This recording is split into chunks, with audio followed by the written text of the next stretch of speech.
Heading बनाओ application of, heading बनाओ application. अच्छा मैं बोल ही देता हूँ क्यों। हेडिंग बनाओ application of Heisenberg uncertainty principle. Heading बनाओ application of Heisenberg uncertainty principle. Heading बना लो अनुपम श्रीवास्तव, नोट्स नहीं भेजेंगे।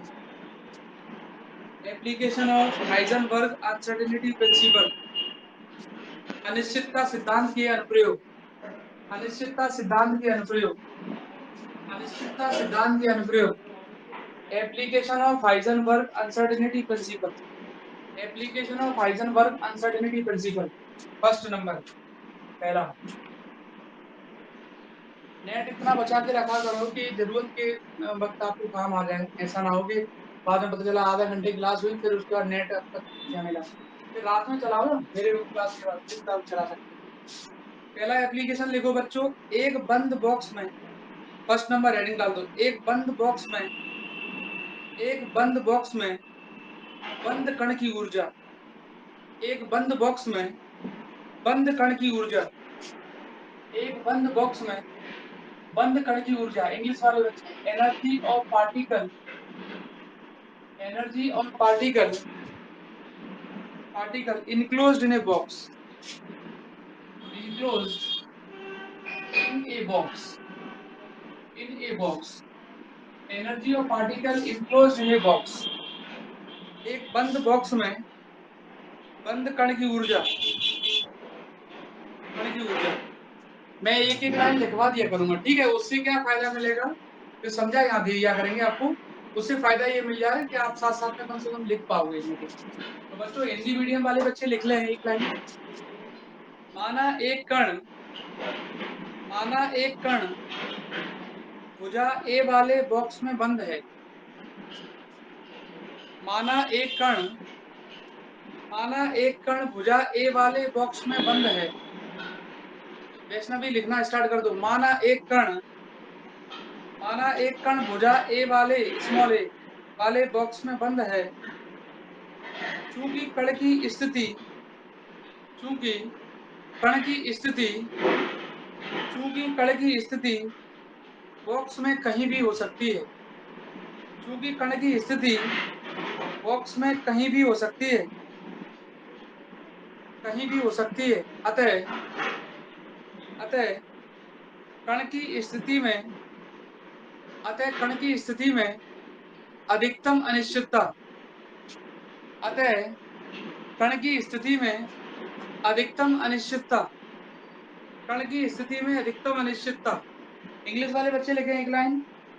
Consider a particle, consider a particle, consider a particle inside a box, consider a particle inside a box, consider a particle inside a box, inside a box of side small A, of side small A, of side small A, since the particle, since the particle, since the particle, since the particle can be found, can be found, can be found at any position, at any position inside the box, at any position inside the box, at any position inside the box, at any position inside the box.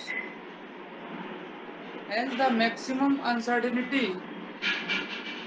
hence the maximum uncertainty, maximum uncertainty in the position of particle, in the position of particle, position of particle, position of particle।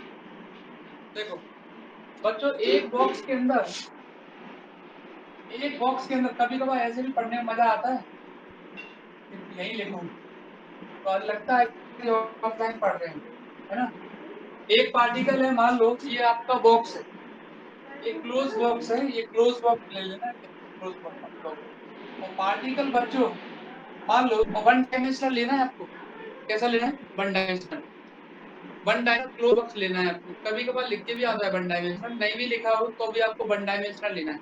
1 dimensional का मतलब होता है particle आपका एक ही direction में जा रहा है, जैसे एक्स डायरेक्शन में जा रहा है, पार्टिकल आपका एक्स डायरेक्शन में जा रहा है, केवल एक्स, 0 से लेकर कहां तक, कहीं तक। एक बॉक्स ले लिया है, वो है आपका 1 डायमेंशनल बॉक्स। एक बॉक्स ले लिया है जो है 1 डायमेंशनल बॉक्स, पार्टिकल उसके अंदर है, मान लो ये रहा पार्टिकल, उस पार्टिकल का मास क्या है, एम है। पार्टिकल का मास क्या है, एम है। तो वो पार्टिकल बॉक्स के अंदर मूव कर रहा है ऐसे, बॉक्स की जो साइड है वो आपने क्या लेट कर ली, ए। बॉक्स की जो साइड है वो क्या लेट कर ली, ए। पार्टिकल यहाँ से चलना स्टार्ट किया, मान लो ऐसे जा रहा है, जा रहा है, जा रहा है। तो बच्चों पार्टिकल किस पोजीशन में होगा वो हम नहीं बता सकते। पार्टिकल कहाँ, यहाँ है कि यहाँ है कि यहाँ है कि यहाँ है, कुछ नहीं कह सकते। इसका मतलब ये हुआ पार्टिकल की पोजीशन में जो मैक्सिमम अनसर्टेनिटी है वो ए के बराबर है। समझ आ रहा है? जैसे मान लो आप कमरे के अंदर घूम रहे हो, आप तो बड़े हो, मतलब छोटे पार्टिकल की बात कर रहा हूँ।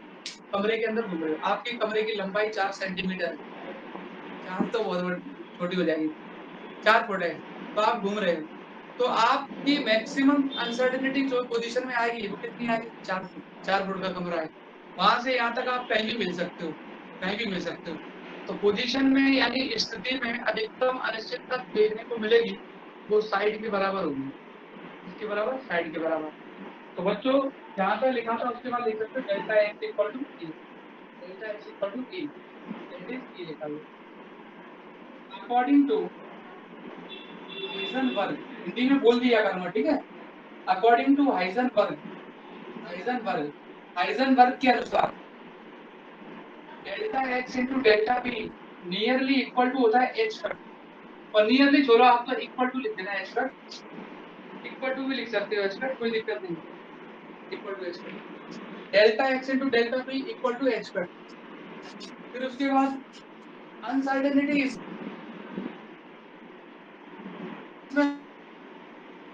कितनी मिली है मैक्सिमम आपको, ए के बराबर मैक्सिमम। हाँ लिखते चले, साथ में लिखते चले, साथ साथ में लिखते चले। मैक्सिमम अनसर्टेनिटी ये वाली है, अकॉर्डिंग टू हाइजेनबर्ग ये फिक्स रहता है। तो बच्चों डेल्टा पी बराबर क्या आ जाएगा, h cut upon delta x. आप भी लिखते जाए, नोट्स नहीं भेजेंगे और समझते भी जाए। तो डेल्टा पी इक्वल टू क्या होगा, h cut upon delta x आ जाएगा यहाँ से। बच्चों ये मैक्सिमम है, तो ये क्या होगा, मिनिमम। ये क्या हो जाएगा, मिनिमम। तो यहाँ लिख देते हैं मिनिमम, डेल्टा पी मिनिमम बराबर H cut upon delta x. Delta X maximum था, डेल्टा एक्स मैक्सिमम था, तो यहाँ से लिखेंगे delta P minimum equal to H cut divided by delta X की वैल्यू कितनी है, ए के बराबर। कितना है, ए के बराबर, डेल्टा एक्स कितना है, ए के बराबर, ठीक। तो एच कट अपॉन ए, ये हाइजेनबर्ग के अकॉर्डिंग होता है, आपको पढ़ाया था। फिर उसके बाद पार्टिकल जब यहाँ से यहाँ तक मोशन करता है, यहाँ से यहाँ तक मूव कर रहा है, तो उसके पास जो एनर्जी होगी वो उसकी काइनेटिक एनर्जी होगी। पार्टिकल जब मोशन करता है तो कौन सी एनर्जी होती है, kinetic energy, energy of particle, कण की गतिज ऊर्जा, कण की ऊर्जा कितनी होगी, मैंने बताया था आपको पी के टर्म में इसका formula P square upon 2m, P के टर्म में इसका formula P square upon 2m, P square upon 2m। तो बच्चों कैसे लिखेंगे, काइनेटिक एनर्जी को लिखते हैं ई से बराबर, या ई की जगह आप डेल्टा ई भी लिख सकते हैं, क्या लिख सकते हैं, डेल्टा ई, क्योंकि पी में अनसर्टेनिटी है, पी में अनिश्चितता है, तो इसका मतलब ई में भी होगी, पी में अनसर्टेनिटी है तो ई में भी होगी। तो यहाँ लिख दिया kinetic energy of particle delta E, मतलब ई में अनसर्टेनिटी ऐसे लिख दिया है, और पी की जगह लिख दिया मैंने डेल्टा पी का होल स्क्वायर डिवाइडेड बाय 2 है। अगर आप यहाँ ई भी लिख दोगे तो भी चलेगा, कोई फर्क नहीं पड़ता। लेकिन यहाँ तो आपको डेल्टा पी ही लिखना पड़ेगा, डेल्टा पी, क्योंकि डेल्टा पी में अनसर्टेनिटी यानी अनिश्चितता मालूम है, एच कट अपॉन ए, एच कट अपॉन ए मालूम है, तो यहाँ लिख देंगे डेल्टा ई बराबर, और डेल्टा ई की जगह भी डेल्टा ई मिनिमम, क्या लिखेंगे मिनिमम, क्योंकि डेल्टा पी भी मिनिमम है तो डेल्टा ई भी मिनिमम होगा, यहाँ रख दो ये वाली वैल्यू, क्या लिखेंगे एच कट का स्क्वायर, एच कट का स्क्वायर अपॉन ए स्क्वायर, तो आ जाएगा 2m ए डेल्टा ई, ये एच कट लिखा हुआ है, हिमांशु एच कट लिखा हुआ है, एच कट की वैल्यू होती है एच अपॉन 2 पाई, एच कट की वैल्यू होती है एच अपॉन 2 पाई, ये वाली वैल्यू यहाँ रख दो, तो जब मैं ये वाली वैल्यू बच्चों यहाँ रखूंगा तो देखो फाइनल आंसर क्या आने वाला है, फाइनल आंसर आ जाएगा आपका delta E minimum equal to कितना आ जाएगा, एच की अगर रखेंगे एच अपॉन 2 पाई तो ये हो जाएगा एच स्क्वायर, एच अपॉन 2 पाई रखेंगे तो H square upon 4 pi square हो जाएगा, और यहाँ 2 पहले से ही है, तो यहाँ आ जाएगा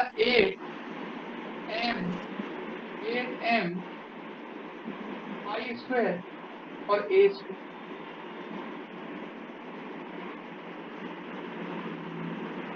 एच अपॉन 2 पाई यहाँ रखेंगे तो ये आ जाएगा, मतलब पार्टिकल जब यहाँ से एनर्जी यहाँ से यहाँ तक मूव करेगा तो एनर्जी जो होगी पार्टिकल की वो इतनी होगी, या एनर्जी में जो अनसर्टेनिटी मिलेगी वो इतनी मिलेगी, ऐसा भी बोल सकते हैं, पार्टिकल की एनर्जी इतनी मिलेगी, आप चाहो तो डेल्टा ई लिख दो, और आप चाहो तो इसको ई भी लिख सकते हो, कोई फर्क नहीं पड़ता डेरिवेशन में, तो ये आपको समझ में आ गया होगा कि मैक्सिमम अनसर्टेनिटी पोजीशन में अधिकतम अनिश्चितता कितनी होगी, एक के बराबर, क्योंकि पार्टिकल यहाँ से यहाँ तक कहीं नहीं मिल सकता, उसकी स्थिति कैसी हो सकती है, स्थिति में अनिश्चितता इतनी आ जाएगी, हाइजेनबर्ग के हिसाब से ये फॉर्मूला फिक्स रहता है, इसको नीचे ले जाना डेल्टा पी आ जाएगा, ये मैक्सिमम है तो ये मिनिमम होगा, यहाँ डेल्टा एक्स की वैल्यू रख देना और इसको उठा के इसमें रख देना, कोई दिक्कत है तो पूछते भी जाना साथ साथ में।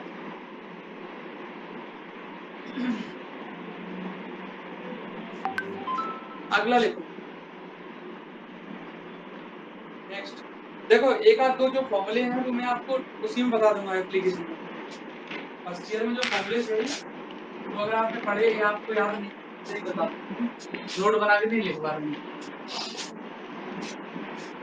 अगला लिखो, सभी बच्चों ने लिख लिया, अगर नहीं लिख पाओ तो मुझे जरूर बता दिया करो, सर मैंने नहीं लिखा, सर एम पाई स्क्वायर ए स्क्वायर, सर ये बता दीजिए थोड़ा, एच की वैल्यू कितनी है एच अपॉन 2 पाई, एच अपॉन 2 पाई यहाँ रखेंगे तो एच का होल स्क्वायर हो जाएगा, मतलब एच स्क्वायर आ जाएगा, और 2 पाई का स्क्वायर हो जाएगा 4 पाई स्क्वायर, और 2 यहाँ पहले से ही है वो आ जाएगा, बताओ आया कि नहीं आया? Yes sir. ठीक है, नहीं आया तो बेटा बेझिझक पूछना, ऐसा नहीं कि रखने वाली चीज नहीं। चलो मिटाते हैं, नेक्स्ट हेडिंग डालो, दौलित्र की शून्य बिंदु ऊर्जा, दौलित्र की शून्य बिंदु ऊर्जा, दौलित्र की शून्य बिंदु ऊर्जा, 0 point energy of an oscillator, 0 point energy of an oscillator, 0 point energy of an oscillator, 0 point energy of an oscillator, 0 point energy, एक लाइन लिख लो बस, total energy, total energy, total energy of, total एक बार energy, repeat कीजिएगा please. 0 point energy of an oscillator, okay sir. Zero heading है 0 point energy of an oscillator, oscillator, चलो उसमें लिखना बच्चों, total energy of one dimensional, total energy of one dimensional, total energy of one dimensional classical oscillator, classical oscillator, classical oscillator, oscillator, Hindi medium वाले बच्चे भी लिखें, एक विमीय दौलित्र की एक विमीय दो लित्र की चिरसम्मत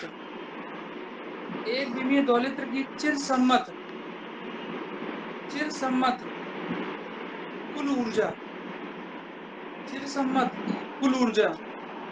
ऊर्जा बस इतनी थ्योरी है यार, इसमें ज्यादा है नहीं, इसलिए तो मैं कह रहा था यही बच्चों। टोटल एनर्जी जो होती है वो सभी बच्चों को मालूम है, वो काइनेटिक एनर्जी और पोटेंशियल एनर्जी का सम होती है। लिख सकते हो साथ साथ में E बराबर काइनेटिक एनर्जी का फॉर्मूला सभी बच्चों को मालूम है, P²/2। बस पोटेंशियल एनर्जी नहीं मालूम। पोटेंशियल एनर्जी जो ऑसिलेटर की होती है, दोलित्र की जो होती है पोटेंशियल एनर्जी, स्थितिज ऊर्जा मैंने बताया था फर्स्ट ईयर में। दोलित्र के लिए स्थितिज ऊर्जा 4th यूनिट में बताया था। किसी को याद है potential energy of an oscillator क्या होती है? बताओ। Potential energy of an oscillator क्या फॉर्मूला पढ़ा था आपने? याद है आपको?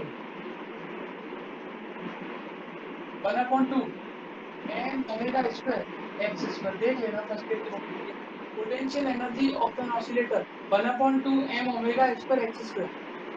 ये पोटेंशियल एनर्जी का फॉर्मूला होता है। जैसे मान लो किसी बच्चे को नहीं पता तो भाई याद रखना पड़ेगा। मैं भी क्या कर सकता हूँ? अब देखो यहाँ E वेरिएबल है, P वेरिएबल है और X वेरिएबल। X और P के बारे में तो आपको बताना ही नहीं है कि X और P वेरिएबल है कि नहीं, क्योंकि वो तो हमेशा से ही वेरिएबल है। और E भी वेरिएबल है, अभी बताया था मैंने, काइनेटिक एनर्जी निकाली थी तब। तो यहाँ E भी है। केवल मास पार्टिकल का हमेशा कांस्टेंट रहता है और फ्रीक्वेंसी तो वैसे ही कांस्टेंट रहती है। मास पार्टिकल का हमेशा कांस्टेंट रहता है। तो बच्चों आपको निकालना है मिनिमम एनर्जी ऑफ ऑसिलेटर या 0 पॉइंट एनर्जी ऑफ ऑसिलेटर। तो जब भी आपसे मिनिमम एनर्जी ऑफ ऑसिलेटर यानी दोलित्र की न्यूनतम ऊर्जा पूछे या दोलित्र की शून्य बिंदु ऊर्जा पूछे, एक ही बात है। तो ध्यान रखना 0 पॉइंट एनर्जी निकालने के लिए या मिनिमम एनर्जी निकालने के लिए आपको एनर्जी का डिफरेंशियल करना पड़ेगा। और एनर्जी का जब आप डिफरेंशियल करेंगे तो राइट साइड जो फंक्शन लिखा हुआ है उसको एक में ही कन्वर्ट कर लेंगे। देखो कैसे, जैसे आपको मालूम है मैं इसका डिफरेंशियल करूंगा तो P और X दो फंस रहे हैं, तो या तो पूरा P में कर दो या फिर X में कर दो। तो उसके लिए आपको क्या करना पड़ेगा? लेट करना है। Let P and X are uncertainty in momentum and position। ध्यान से सुनना। पोजीशन माना P व X पापा संवेग तथा अपने मोबाइल से 200 रुपये भैया को भेज स्थिति दो। में 200 रुपये भैया को भेज दो। अनिश्चितता है। मोबाइल ले आप। अब कई बच्चे सोच मोबाइल रहे ले होंगे आप। कि सर P और X कब माने, डेल्टा P डेल्टा X कब माने? डेल्टा P डेल्टा X भी मान सकते हो, आपकी मर्जी। फिर इधर डेल्टा P लिखना पड़ेगा और इधर डेल्टा लिख दिया ना, फिर आपको डिफरेंशियल करने में दिक्कत आएगी। आपको यार पहले से डेल्टा है फिर उसका डिफरेंशियल करो, तो इसलिए मैंने इसमें P और X मान लिया है, जिससे आपको डिफरेंशियल स्पष्ट दिखाई दे कि हाँ डिफरेंशियल हो रहा है। आप चाहो तो डेल्टा और डेल्टा E और डेल्टा P ये सब मान सकते हो, लेकिन करना आपको डिफरेंशियल ही पड़ेगा। फिर वो डिफरेंशियल करोगे तो आप कंफ्यूज हो जाओगे थोड़े से। इसलिए बच्चों मैंने स्थिति में और संवेग में अनिश्चितता ये मान ली, मोमेंटम में और पोजीशन में अनसर्टेनिटी ये मान ली। तो आप मान सकते हो, ऐसा कोई गलत नहीं करेगा आपका। तो ये मान लिया। तो अकॉर्डिंग टू हाइजेनबर्ग, हाँ 200। अकॉर्डिंग टू हाइजेनबर्ग हाइजेनबर्ग का यूज उसने तो होगा उसने ही, बोला क्योंकि बिना उसके कैसे कर सकते हो। x इंटू पी बराबर क्या होता है? H cut. Delta x into delta P होता है ना, इक्वल टू एच कट। यहाँ आपने अनसर्टेनिटी को क्या माना है? एक्स और पी। अनिश्चितता को क्या माना है? एक्स और पी। तो एक्स इंटू पी बराबर एच कट। तो यहाँ से आ जाएगा x बराबर एच कट अपॉन पी। तो आप चाहे x की वैल्यू निकाल के इसमें रख दो, चाहे p की वैल्यू निकाल के इसमें रख दो, आपकी मर्जी है। मान लो आपने x की वैल्यू निकाली, इधर रख दिया। इक्वेशन नंबर फर्स्ट में पुट इन इक्वेशन फर्स्ट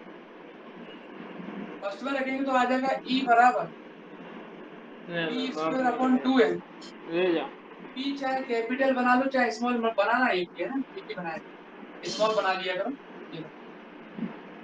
1/2 फिर m 500 रुपये ओमेगा स्क्वायर, x की जगह ये वाली वैल्यू रखो तो क्या हो जाएगा, h कट का स्क्वायर अपॉन p स्क्वायर।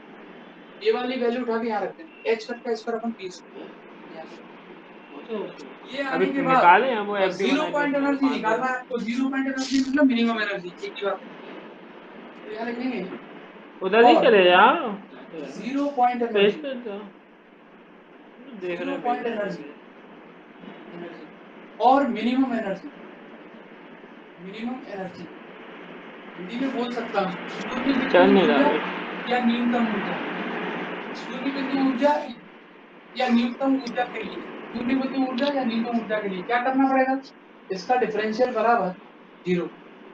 अब कई बच्चे सोच रहे हैं सर डिफरेंशियल क्यों कर रहे हैं, क्योंकि सबको मालूम है कि जब भी कोई भी चीज मैक्सिमम या मिनिमम निकालनी पड़ती है तो उसका डिफरेंशियल बराबर क्या करना पड़ता है, जीरो करना पड़ता है, डिफरेंशियल इक्वल टू जीरो। तो इसका डिफरेंशियल करेंगे बच्चों तो कितना आएगा, DE upon DP equal to, differential करोगे तो पी के रिश्ते में देखो पी स्क्वायर का कितना हो जाएगा, 2p upon 2m plus 1/2m omega square h cut square 1/p square का डिफरेंशियल। तो कैसे करेंगे मैं अलग से बता देता हूँ। पहले आप p की पावर -2 लिखोगे, ऊपर ले जाओगे, फिर डिफरेंशियल करेंगे तो -2 p की पावर -3 हो जाएगा, है ना। तो इसको मैं लिख सकता हूँ माइनस का 2 अपॉन p की पावर डिफरेंशियल। अब क्या कैंसिल हो रहा है, 2 से ये 2 कैंसिल हो गया, इस 2 से ये 2 कैंसिल हो गया, और डीई अपॉन डीपी की जगह क्या लिखना है आपको, जीरो लिखना है।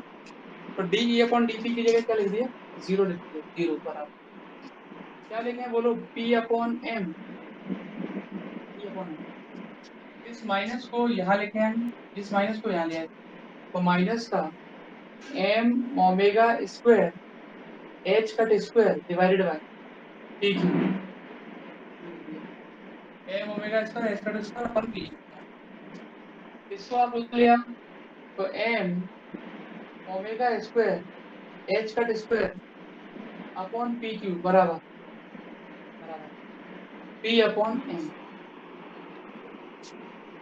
इसको उधर ले आए, इसका मल्टीप्लाई इसमें कर दो, इसका मल्टीप्लाई इसमें कर दो, तो मैं यहाँ लिख देता हूँ, यहाँ लिख देता हूँ, कोई और कलर ले लेता हूँ, नीला ले लेता हूँ। देखो आपके लिए कितने कलर लेके आया बेटा, अभी तो फीस नहीं देते बच्चे, पी की पावर 4 बराबर इसका इसमें एम स्क्वायर ओमेगा स्क्वायर और एच कट का स्क्वायर, इसको हम इधर ले आए, इसको इधर ले आए। फिर उसके बाद क्या करना है, आप इसको कैसे लिख सकते हैं, पी की पावर 4 बराबर एम ओमेगा एच कट का होल स्क्वायर लिख सकते हैं।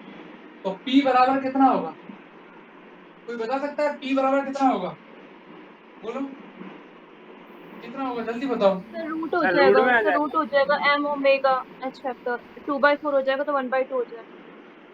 बिल्कुल, पावर 1/4 लेंगे, 1/4 लेंगे तो 1/2 बचेगा, क्या P की वैल्यू ये आ गई, ये वाली P की वैल्यू आ गई। ये तो मैक्सिमा और मिनिमा की कंडीशन निकल आई, मतलब मिनिमम के लिए ये कंडीशन निकल आई। अब ये वाली वैल्यू उठा के आप कैसे रख दो, कहां पर कहां गया, ये वाली इक्वेशन में इसको डाल दो, इक्वेशन नंबर सेकंड में रख दो तो आपको मिनिमम एनर्जी मिल जाएगी।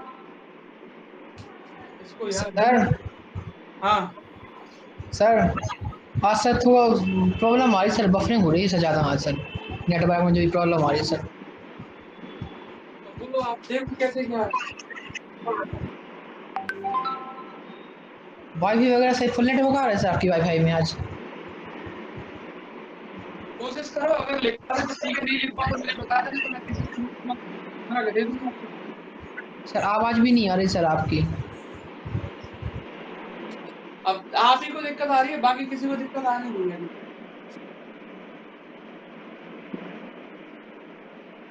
देखना अगर नहीं नहीं लिख पाओ तो मुझे बता देना, जो जो बच्चा नहीं लिख पाता है तो बता देना, मैं नोट्स भेज दूंगा टेक्स्ट करके।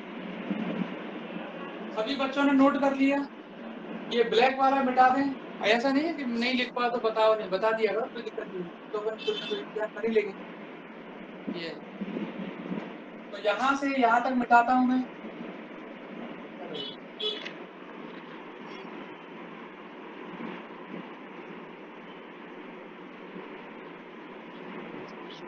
आप क्या करेंगे, ये वाली वैल्यू इधर रखो बच्चों, सेकंड में put in equation, second put in equation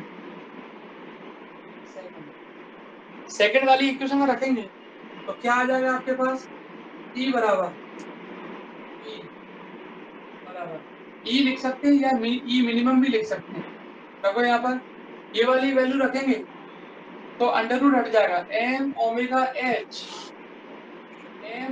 H cut divided by 2m plus 1/2 m omega square into h cut का square divided by p square लिखा है, फिर से ये वाली वैल्यू यहाँ रखेंगे तो M omega H cut. Minimum value निकालना है ना आपको, और वैल्यू निकालने के लिए क्या करते हैं, जिसका आपने डिफरेंशियल किया है उसी में वापस वैल्यू रखते हैं। तो कितना आ जाएगा कैंसिल करने के बाद, ई मिनिमम मिनिमम या 0 पॉइंट एनर्जी एक बात है, मिनिमम कितना आ जाएगा आपका, 2 तो नहीं कैंसिल हुआ, m से m कैंसिल हो गया और इधर आपका m से m कैंसिल हो गया, नहीं खाना है, ओमेगा से ओमेगा कैंसिल हो गया और एक h से यहीं आके h बैठ कैंसिल हो जाते गया। नहीं दिखाना है बचा अभी, क्या, ई मिनिमम इक्वल टू इधर ही कितना बच बैठ गया, जाते। E minimum equal to omega H cut upon 2 omega H cut upon 2 plus यहाँ भी एक ओमेगा एच कट अपॉन 2। तो मिनिमम एनर्जी जो ऑसिलेटर की होती है, दोनों का एलसीएम लेके सॉल्व कर लेना, ओमेगा एच कट इतनी होती है, जीरो नहीं होती है। कहाँ हूँ यार, ऑसिलेटर की एनर्जी जो मिनिमम मिलती है वो इसके बराबर मिलती है। भेज दिए।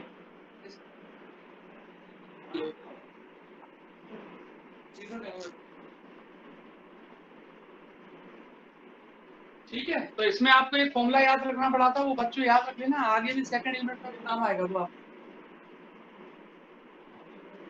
कोई भी कंफ्यूजन है तो आप बेझिझक मेरे से पूछ सकते हैं। चलो मिटाते हैं, लिख लिया सभी ने, नहीं लिख पा तो जरूर बता दिया करो। चलो मिटाते हैं, बड़ी जल्दी लिख देते हो आप तो, साथ साथ में लिख दिया, मतलब लिख लिया सबने।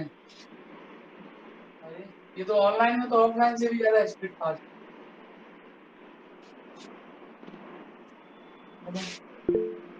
शर्माने वाली बात नहीं है, नहीं तो मैसेज कर दिया था, नहीं पता चला लिख ही नहीं पा पानी रही है है सर, ना। आज शायद उससे नेटवर्क कुछ इशू आ रहा सर। हाँ तो वो नहीं लिख पाना तो बता दिया करो। ट्रेडिंग का नाम थर्ड नंबर, थर्ड मिटा देते हैं इसको। नाभिक में थर्ड नंबर हेडिंग डालो, नाभिक में इलेक्ट्रॉन, क्या कह रही हो रिया, क्या बोल दो ना। नहीं अगर किसी को दिक्कत है तो स्पीकर खोल के बोल दिया अगर, क्या मैसेज पढ़ने में भी दिक्कत आती है, कौन सा किसी को दिक्कत है क्या, ऐसा कुछ इसमें कोई ऐसा कंफ्यूजन। हे भगवान, थर्ड ईयर तक आपके बच्चे इतने शर्माते हैं, कुछ मत बोलते ही नहीं। कंफ्यूज हो गए थे, अब ठीक है, अच्छा ठीक है, तो बोल के बता देना, बोल के देखो, आवाज तो वैसे ही अच्छी है आप लोगों की, मैंने बता दिया। नेक्स्ट लिखो, नाभिक में इलेक्ट्रॉन की उपस्थिति संभव नहीं है, नाभिक में इलेक्ट्रॉन की उपस्थिति संभव नहीं है, नाभिक में इलेक्ट्रॉन की उपस्थिति संभव नहीं है, नाभिक में इलेक्ट्रॉन की उपस्थिति संभव नहीं है। इंग्लिश वाले बच्चे, electrons can not reside, electrons can not reside inside the nucleus, electrons cannot reside inside the nucleus, electrons cannot reside inside the nucleus, inside the nucleus, नाभिक में इलेक्ट्रॉनों की उपस्थिति संभव नहीं है। अच्छा, कई बच्चे सोच रहे होंगे सर क्वेश्चन कैसे आता है एग्जाम में? क्वेश्चन ऐसे आता है, नाभिक में इलेक्ट्रॉनों की उपस्थिति संभव नहीं है, क्यों? Why electron cannot reside inside the nucleus? ऐसे आ जाएगा, why लग जाएगा बस। Why electron cannot reside inside the nucleus? तो एप्लीकेशन लिख के नहीं आता कि एप्लीकेशन लिखो, आपका क्वेश्चन करके आ जाएगा, जैसे मैं अभी बोल रहा हूँ, एक आ जाएगा, आपको पहचानना है कि ये उसका एप्लीकेशन है, ठीक है। Electron cannot reside inside the nucleus. Electron की नाभिक में उपस्थिति संभव नहीं है, क्यों नहीं है, वो मैं बताने जा रहा हूँ। अब मैं थ्योरी नहीं लिखवाऊंगा, आपको थोड़ा सा समझाऊंगा, फिर उसके बाद लिखवा दूंगा 2 मिनट में। बच्चों, इलेक्ट्रॉन की नाभिक में उपस्थिति संभव नहीं है, इलेक्ट्रॉन नाभिक के अंदर, न्यूक्लियस के अंदर नहीं रह सकता। उसका रीजन क्या है? तो सबसे पहले तो हमें ये एज्यूम करना पड़ेगा, हम उल्टा एज्यूम करेंगे कि इलेक्ट्रॉन न्यूक्लियस के अंदर है, हम तो ये मान के चलेंगे। फिर ये देखेंगे लास्ट में कि जो अपना स्टेटमेंट जो आपने ले रहे हैं, आप जो मान के चल रहे हो कि इलेक्ट्रॉन इसके अंदर है, वो गलत साबित होगा। उसका कारण क्या है कि जब आप इलेक्ट्रॉन को न्यूक्लियस के अंदर मान लोगे कि इलेक्ट्रॉन न्यूक्लियस के अंदर है, और फिर एनर्जी निकाल के देखोगे, तो एनर्जी निकाल के देखोगे तो आपको एनर्जी 9 से लेकर 10 तक MeV मतलब मेगा इलेक्ट्रॉन वोल्ट में मिलेगी। 8, 9, 10 तीनों में से एक मिल जाएगी, 8 से 9 के बीच में मिल जाएगी। जैसे मान लिया आपने इलेक्ट्रॉन न्यूक्लियस के अंदर है, आपने बोल दिया, ठीक है। फिर आपने उसकी एनर्जी निकाली इलेक्ट्रॉन की, तो वो मिली आपको 8 से 9 मेगा इलेक्ट्रॉन वोल्ट। 8 से 9 मेगा इलेक्ट्रॉन वोल्ट, इतनी एनर्जी मिल गई। फिर बाद में जब अपन मतलब एक्सपेरिमेंटली जो देखा गया है, जैसे मैं आपको एक चल के न्यूक्लियस में एक प्रोसेस बताऊंगा, बीटा डिके प्रोसेस, बीटा क्षय, बीटा डिके। उसमें मैं आपको बताऊंगा बीटा डिके और बीटा क्षय में कि इलेक्ट्रॉन जब न्यूक्लियस से निकलता है तो उसके पास मैक्सिमम 2 से 3 इलेक्ट्रॉन वोल्ट एनर्जी रहती है। कितनी रहती है? 2 से 3 मेगा इलेक्ट्रॉन वोल्ट एनर्जी रहती है। तो जब इलेक्ट्रॉन न्यूक्लियस से निकलता है तो उसके पास मैक्सिमम 2 से 3 मेगा इलेक्ट्रॉन वोल्ट एनर्जी है। तो जो एनर्जी आपने निकाली 8 से 9, तो वो पॉसिबल हो सकती है क्या? नहीं हो सकती। आपने क्या किया, इलेक्ट्रॉन मान लिया नाभिक के अंदर है, फिर उसने आपने क्या किया, उसकी एनर्जी निकाली, ऊर्जा निकाली, तो वो निकल आई 8 electron volt, 8 mega electron volt, ठीक है। और जब एक्सपेरिमेंटली जो देखा गया है बीटा क्षय या बीटा डिके प्रोसेस में, उसमें देखा गया है कि इलेक्ट्रॉन जब न्यूक्लियस से निकलते हैं तो उनकी मैक्सिमम एनर्जी 2 से 3 मेगा इलेक्ट्रॉन वोल्ट होती है। तो 8 मेगा इलेक्ट्रॉन वाला इलेक्ट्रॉन कैसे नाभिक में रह सकता है? पॉसिबल ही नहीं है, ठीक है। क्योंकि वो निकल रहा है तो उसकी 3 ही मैक्सिमम बचाएगी, ये 8 वाला कहाँ से आ गया अंदर? तो वो आपको अपन बता देंगे। तो सबसे पहले तो हम ये बताएंगे आपको कि न्यूक्लियस जो रहता है उसकी रेडियस 10 की पावर -14 मीटर रहती है। देखो अभी नहीं लिखना, ये रहा नाभिक, बड़ा लेना पड़ेगा, नहीं दिखेगा नहीं आपको। ये रहा नाभिक, नाभिक की जो त्रिज्या रहती है, ये नाभिक है, n बोलते हैं, वो 10 की घात -14 मीटर रहती है, 10 की पावर -14 मीटर। कई बुकों में 15 भी लिखा रहता है, कोई फर्क नहीं पड़ता। ये सेंटर मान लीजिए न्यूक्लियस का। तो बच्चों आपको मालूम है कि न्यूक्लियस की जो रेडियस है वो 10 की पावर -14 मीटर है। तो उसके अंदर मान लो आपने कोई इलेक्ट्रॉन ले लिया, जैसे मान लो ये है इलेक्ट्रॉन, ठीक है। तो आप मुझे ये बताओ कि इलेक्ट्रॉन केवल यहाँ से यहाँ तक ही मूव कर सकता है, यहाँ तक ही मूव कर सकता है, ऐसे भी जाओगे तो भी कोई ये बात बराबर। तो इलेक्ट्रॉन आपका यहाँ से यहाँ तक ही मूव कर सकता है। तो ये है बच्चों रेडियस। तो उसकी पोजीशन में यानी स्थिति में अधिकतम अनिश्चितता, अधिकतम अनिश्चितता जो मिलेगी वो कितनी मिल सकती है? पोजीशन 2r के बराबर। समझ में आ रहा है? न्यूक्लियस का ये है स्ट्रक्चर, मैंने बना दिया है। इसकी रेडियस r है, उसकी वैल्यू 10 की पावर -14 मीटर होती है। आपने मान लिया कि इलेक्ट्रॉन इसके अंदर है, तो इलेक्ट्रॉन जब मूव करेगा यहाँ से यहाँ तक, तो बच्चों कितना मोशन कर मूव कर सकता है, किस डिस्टेंस के बराबर मूव कर सकता है? यहाँ से यहाँ तक, डायमीटर ऑफ न्यूक्लियस। तो मैक्सिमम अनसर्टेनिटी, अधिकतम अनिश्चितता आपको कितनी मिलेगी? 2r के बराबर। किसके बराबर? 2r के बराबर। ध्यान रखना है इसको, 2r के बराबर। ये तीनों में इंपॉर्टेंट है। तो ये मैक्सिमम अनसर्टेनिटी मिल गई। r की वैल्यू रख देंगे तो डेल्टा x आ जाएगा आपके पास में, यहाँ तक मैं शॉर्ट कर दूंगा। डेल्टा x मैक्स कितना आ जाएगा आपका? 2 × 10 की पावर -14, ठीक है। अब मैं थ्योरी थोड़ी सी लिखाता हूँ, जिससे क्या है आप साथ साथ में नोट कर लोगे। इंग्लिश मीडियम वाले बच्चे डायग्राम बनाए, हिंदी मीडियम वाले बच्चे लिखें। देखो, यदि यह मान लिया जाए, यदि यह मान लिया जाए, यदि यह मान लिया जाए कि परमाणु के नाभिक में, कि परमाणु के नाभिक में, कि परमाणु के नाभिक में इलेक्ट्रॉन पाया जाता है, परमाणु के नाभिक में इलेक्ट्रॉन पाया जाता है, परमाणु के नाभिक में इलेक्ट्रॉन पाया जाता है, तो चूंकि नाभिक की त्रिज्या, तो चूंकि नाभिक की त्रिज्या, तो चूंकि नाभिक की त्रिज्या लगभग 10⁻⁻14 मीटर, नाभिक की त्रिज्या लगभग 10⁻⁻14 मीटर, लगभग 10⁻⁻14 मीटर होती है, होती है, होती है, अतः इलेक्ट्रॉन के नाभिक में रहने, अतः इलेक्ट्रॉन के नाभिक में रहने, अतः इलेक्ट्रॉन के नाभिक में रहने, इलेक्ट्रॉन के नाभिक में रहने पर उसकी स्थिति में, उसकी स्थिति में अधिकतम अनिश्चितता, अतः इलेक्ट्रॉन के नाभिक में रहने पर, इलेक्ट्रॉन के नाभिक में रहने पर उसकी स्थिति में अधिकतम अनिश्चितता, उसकी स्थिति में अधिकतम अनिश्चितता, ये लिख लो और ये बना लो, ये लिख लो। इंग्लिश मीडियम वाले बच्चे लिखे हैं, लिखो, if we assume that, if we assume that, if we assume that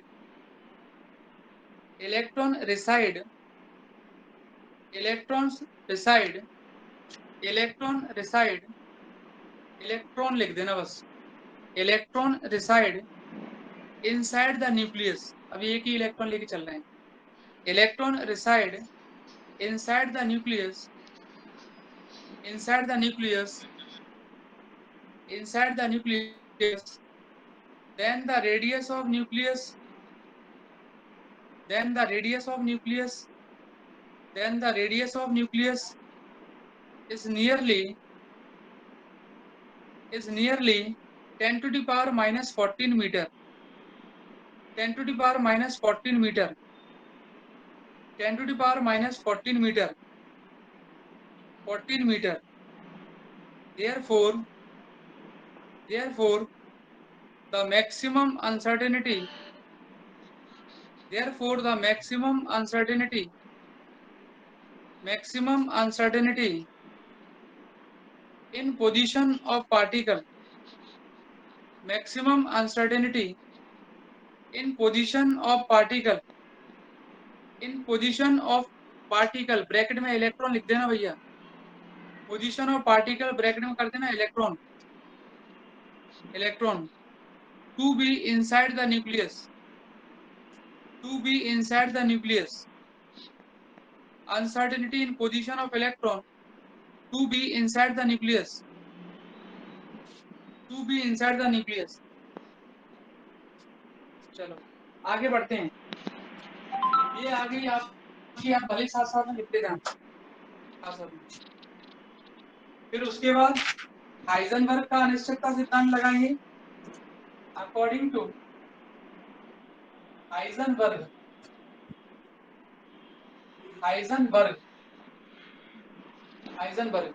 तो बच्चों हाइजेनबर्ग के अकॉर्डिंग क्या होता है, delta x into delta p बराबर H cut, delta x into delta p बराबर एच कट। तो डेल्टा पी बराबर कितना आ जाएगा, h cut upon delta x. सभी बच्चों को मालूम है कि डेल्टा एक्स मैक्सिमम है, तो डेल्टा पी को हम क्या लिख सकते हैं, मिनिमम लिख सकते हैं, क्या लिख सकते हैं, मिनिमम, ये मिनिमम लिखा है। डेल्टा एक्स मैक्सिमम है तो ये क्या क्वांटिटी होगी, मिनिमम हो जाएगी, ये क्या होगी, मिनिमम।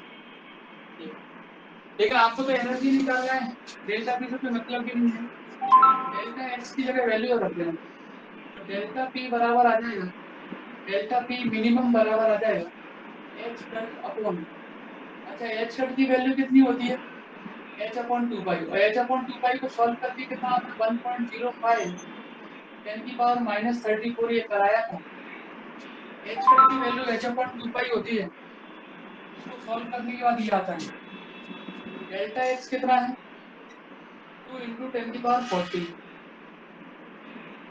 तो डेल्टा p कितना आ गया, बार बार मिनिमम जरूरत नहीं है लिखने की, इसको सॉल्व कर लेना, 2 से ये कैंसिल हो जाएगा, तो ये आ जाएगा 5 10 5.2 इंटू 10 की पावर 14 को ऊपर ले जाओ,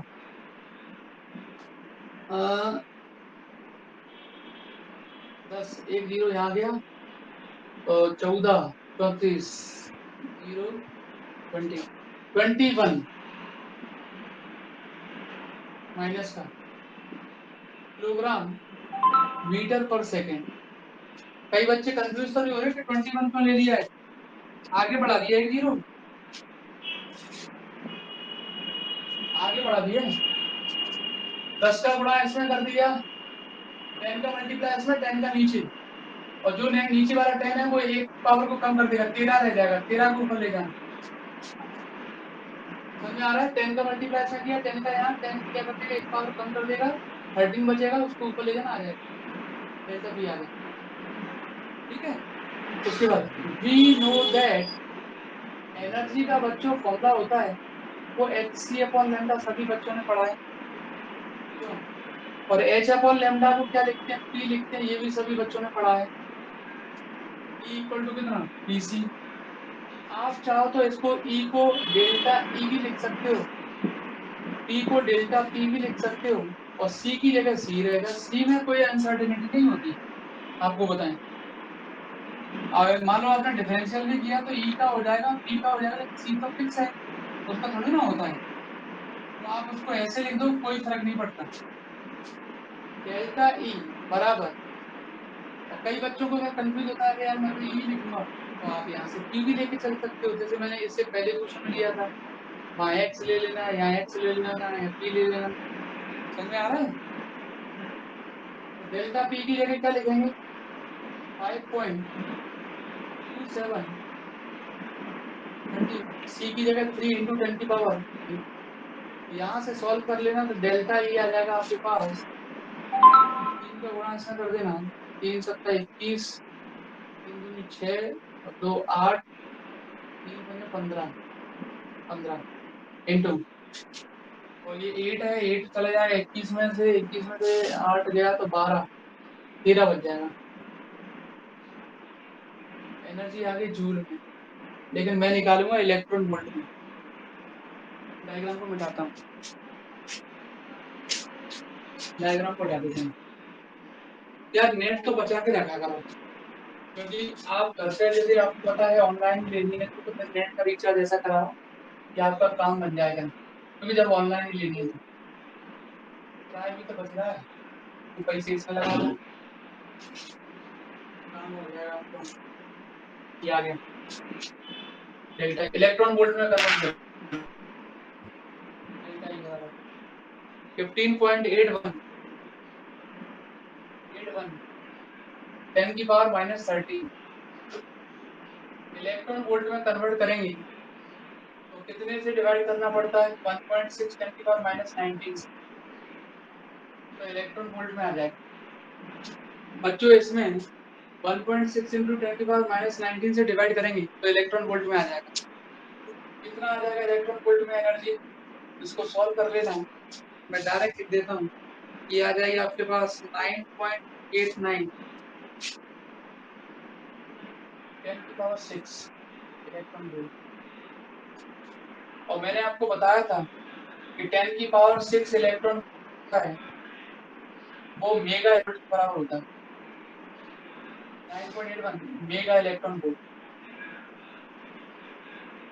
ये रिलेशन आपको बताया होगा मैंने, 1 मेगा इलेक्ट्रॉन वोल्ट पिछली साल, 10 की power 6 electron, 1 mega electron volt बराबर इतना।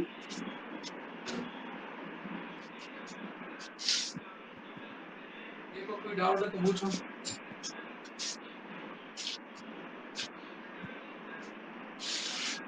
ये वाला मिटा दें, यहाँ था लिख लो,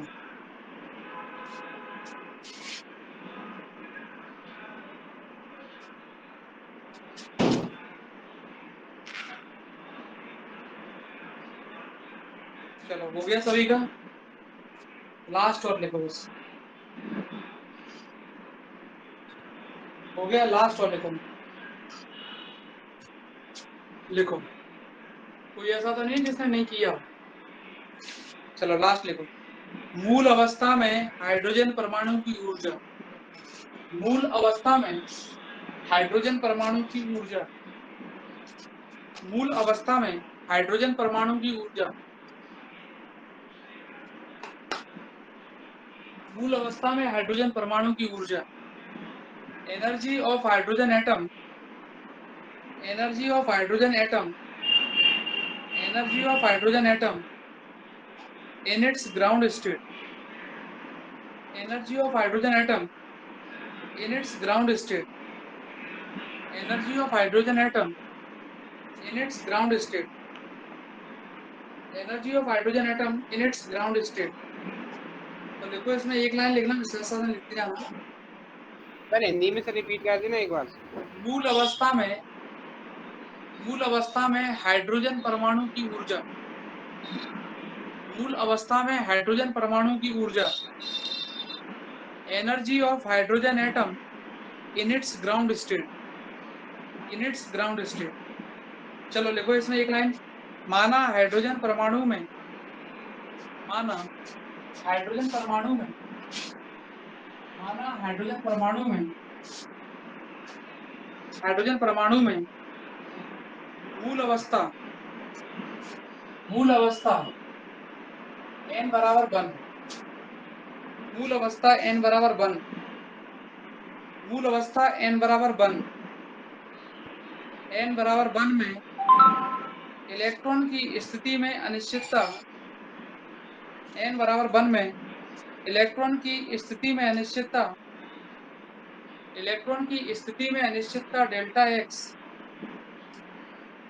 इलेक्ट्रॉन की स्थिति में अनिश्चितता डेल्टा x तथा संवेग में अनिश्चितता डेल्टा p है, संवेग में अनिश्चितता डेल्टा p है, डेल्टा p है। इंग्लिश वाले बच्चे लिखें, देखो let an electron, let an electron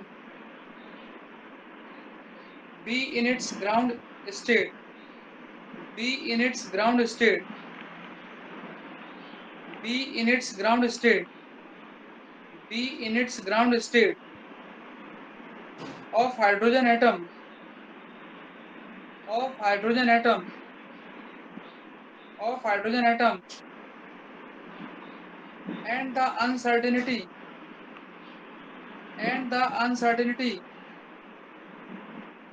in its position, uncertainty in its position, in its position b delta x, be b delta x, b delta x while in its momentum, while in its momentum b delta p, b delta p, delta p। अच्छा एक चीज और यार, ये तो चलो मैं question करा ही रहा हूँ, इससे पहले जो मैंने करवाया था 9.81 जो आया था आंसर उसका, उसमें आप लोग लिख लो नीचे, उसका कारण क्या है कि नहीं तो आप भूल जाओगे। अब जैसे 9.81 निकाल दिया, मैंने तो आपको बता दिया कि ऐसा ऐसा होता है, लेकिन आप लोग भूल जाओगे कि 9.81 निकलने के बाद वास्तव में इलेक्ट्रॉन क्यों नहीं रह सकता है। तो वो ये वाला क्वेश्चन को अभी 2 मिनट के लिए छोड़ दो, वो जो इससे पहले कराया था उसके नीचे 9.81 आंसर आने के बाद लिख दो, 2 लाइन लिख लो, 2 लाइन लिखना जरा, उससे याद तो रहेगा कम से कम। देखो, अतः नाभिक में इलेक्ट्रॉन की, लास्ट में लिखना, सबसे लास्ट में आंसर के बाद, अतः नाभिक में इलेक्ट्रॉन की उपस्थिति मानने पर, अतः नाभिक में इलेक्ट्रॉन की उपस्थिति मानने पर, अतः नाभिक में इलेक्ट्रॉन की उपस्थिति मानने पर इलेक्ट्रॉन की ऊर्जा, इलेक्ट्रॉन की ऊर्जा लगभग 9.81, लगभग 9.81, लगभग 9.81 मेगा इलेक्ट्रॉन वोल्ट होनी चाहिए, 9.81 मेगा इलेक्ट्रॉन वोल्ट होना चाहिए, मेगा इलेक्ट्रॉन वोल्ट होनी चाहिए। जबकि नाभिक से उत्सर्जित जबकि नाभिक से उत्सर्जित जबकि नाभिक से उत्सर्जित जबकि नाभिक से उत्सर्जित बीटा कणों नाभिक से उत्सर्जित बीटा कणों ब्रैकेट में इलेक्ट्रॉन की अधिकतम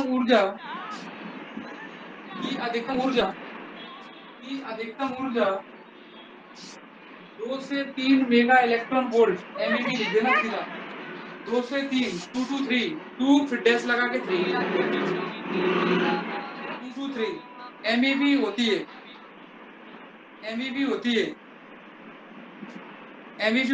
इससे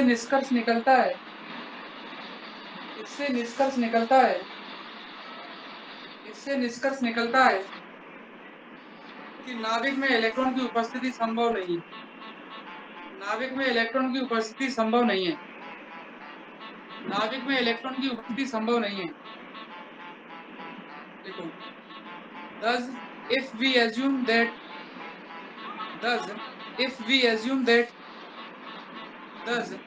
assume that the electron reside थोड़ा फास्ट लिखा है electron reside inside the nucleus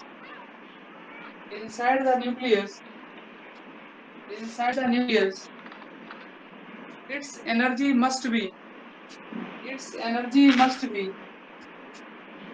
energy must be nearly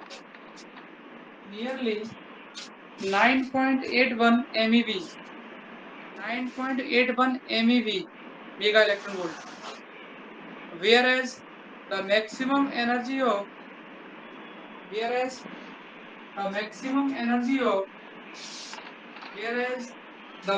energy of beta particles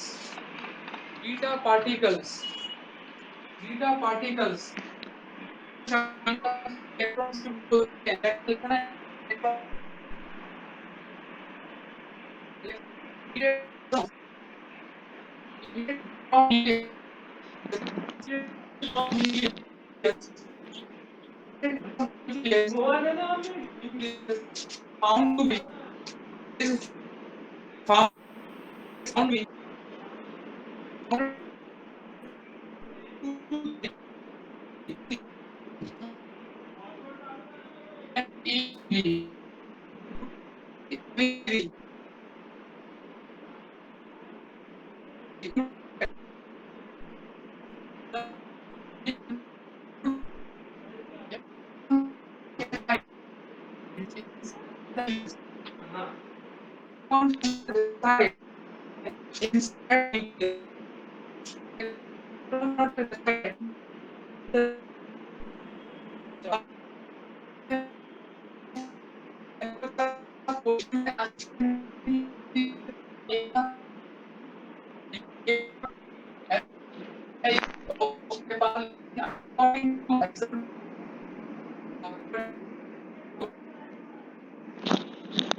ये फॉर्मूला मैंने बताया था आपको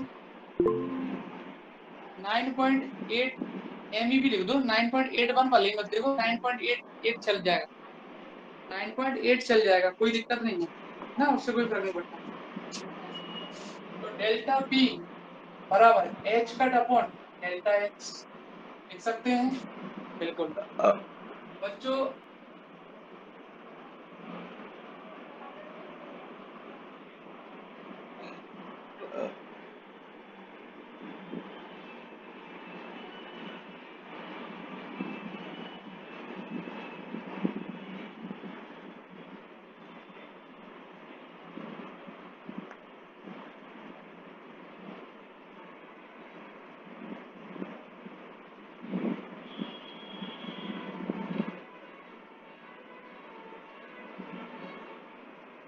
इस कमरे में आ जाओ पापा से कह दो इस कमरे में आ जाए डेल्टा के बराबर पापा डेल्टा पी की वैल्यू रख लो एच कट का स्क्वायर 2m डेल्टा एक्स ये वैल्यू रखेंगे डेल्टा एक्स का स्क्वायर आ जाए। समझ में आ रहा है? डेल्टा पी की वैल्यू ये है। तो ये गतिज ऊर्जा में अनिश्चितता निकाल दी।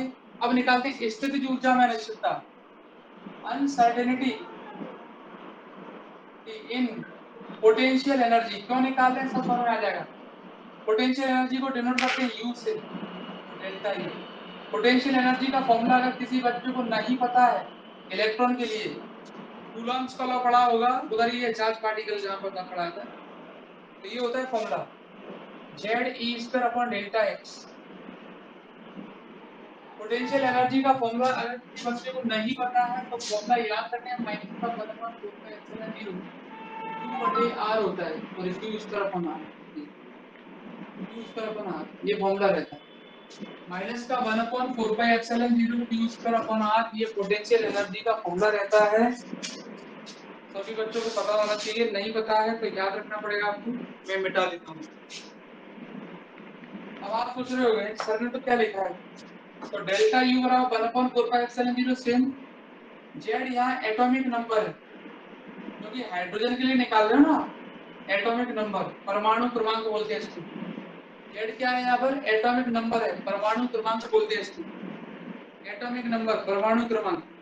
और आर की जगह डेल्टा एक्स है, आर की जगह क्या है डेल्टा एक्स। आर यहाँ पोजीशन का काम करता है वहां पे, और यहाँ डेल्टा एक्स करेगा आपका पोजीशन का। टोटल एनर्जी निकाल लो बस, वही पूछ रहा है आपसे। टोटल एनर्जी, टोटल एनर्जी बच्चों, हाइड्रोजन के लिए जेड की वैल्यू 1 होती है, सभी बच्चों को पता हो। हाइड्रोजन के लिए निकालना है आपको तो उसके लिए जेड की वैल्यू 1 होती है, ओपन रखते हैं। टोटल एनर्जी का फॉर्मूला क्या होगा, delta E equal to delta K plus delta P, तो डेल्टा यू। हाइड्रोजन के लिए जेड की वैल्यू 1 होती है, ये मैं साइड में लिख देता हूँ, ये रहा जेड की 1। तो डेल्टा ई बराबर डेल्टा के कितना है आपका, एच कट का square upon 2m delta x square minus delta U कितना है आपका 1/4πε0, जेड की जगह 1 रख दिया, E square upon delta x, z की जगह 1 रख दिया। एच कट की वैल्यू भी रख सकते हैं यहाँ पर, डेल्टा ई बराबर एच कट होता है h/2 तो h² अपॉन 2 h/2 होता है, तो h/2 लिखेंगे तो h²/4π² हो जाएगा, यहाँ 8 हो जाएगा, 8m pi square delta x का square minus 1/4πε0 T² upon delta x. Delta x यहाँ अनसर्टेनिटी पोजीशन में है, अनसर्टेनिटी पोजीशन में स्थिति में अनिश्चितता है। और वैसे अगर आप नॉर्मल फॉर्मूला देखोगे तो ये रेडियस का काम करती है, कौन, ये रेडियस होती है, रेडियस बोल सकते हैं, डिस्टेंस बोल सकते हैं। नॉर्मली अगर फॉर्मूले में देखोगे, फॉर्मूले देखोगे, मैं एक आपको बोर का मॉडल पढ़ाऊंगा, according to Bohr model. Bohr model में आपके ये हाइड्रोजन सब आ जाएंगे। बोर मॉडल में बच्चों एक दो फॉर्मूले बताऊंगा आपको, एनर्जी के लिए और एक रेडियस के लिए, एनर्जी के लिए और रेडियस के लिए। तो बोर मॉडल के अकॉर्डिंग डेल्टा एक्स जो रेडियस का फॉर्मूला होता है वो आपको अभी याद कर लेना है। वो फॉर्मूला होता है आपका ε0 h² upon pi m ZE², ये फॉर्मूला होता है बोर मॉडल के अकॉर्डिंग। एप्सिलॉन आर रेडियस का फॉर्मूला होता है, ये रेडियस का वैसे n² भी आता है साथ में, मालूम है, लेकिन n की वैल्यू क्या है, ग्राउंड स्टेट के लिए 1। मैंने स्टार्टिंग में लिखवा दिया, मूल अवस्था यानी ग्राउंड स्टेट के लिए n की वैल्यू 1। वैसे n भी आता है यहाँ साथ में, क्या आता है, n भी आता है। और जेड तो वैसे ही मान लोगे आप, जेड तो मानना ही पड़ेगा आपको, तो यहाँ लिख देंगे equal to ε0 h² upon pi m E²। Bohr का मॉडल आपका इसी ईयर में मिलेगा आपको, इस ईयर में मिल जाएगा 3rd यूनिट में, जेड की जगह पर हाइड्रोजन के लिए n भी आता है साथ में, मालूम है आपको। ये वाली वैल्यू डेल्टा एक्स की यहाँ रखो, यहाँ रखो और सॉल्व कर लेना। मैं डायरेक्ट लिख देता हूँ, घर पे आप बैठ के आराम से सॉल्व कर लेना, ठीक है। ये आपका होमवर्क है, घर पे आप बैठ के सॉल्व करना और निकाल के मुझे बताना। तो ये वैल्यू आ जाएगी आपकी डेल्टा ई बराबर, ये आंसर आएगा, डेल्टा ई बराबर आ जाएगा माइनस का ME4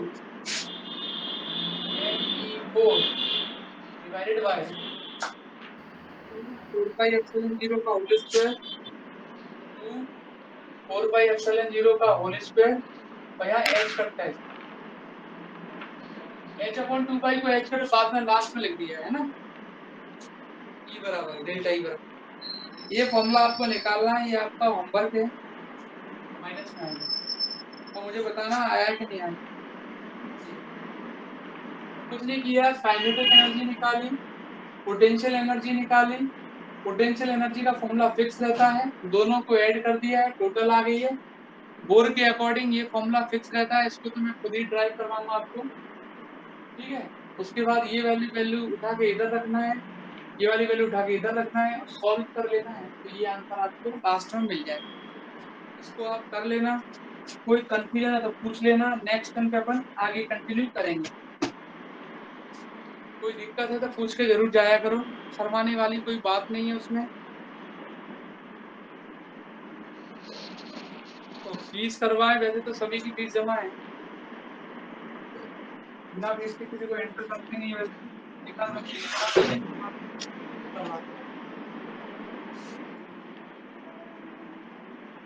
कोई कंफ्यूजन है तो पूछ सकते हो, बाकी आपको जाना है तो जा भी सकते हो, ऐसा नहीं।